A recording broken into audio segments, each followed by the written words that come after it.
when Congressman Ruffy Biazon tweeted this photo of Rappler and the Philippine star, showing residents waiting in line at the Muntinlupa public market,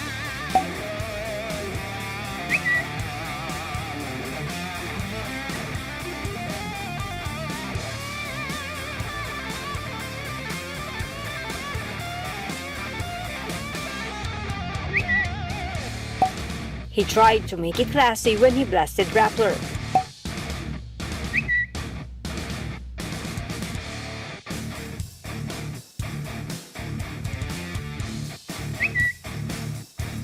The local government of Muntinlupa said the photos were taken on the same day.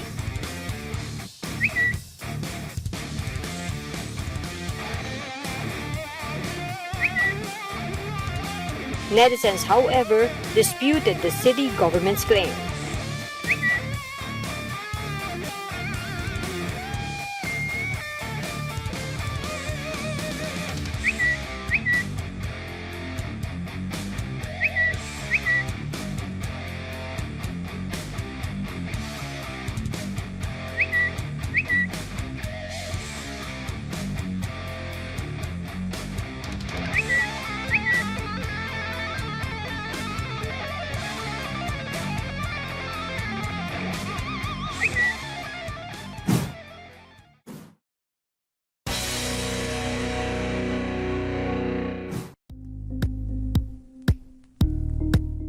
Thank you for watching Politico TV. Please like and subscribe to our channel for more videos.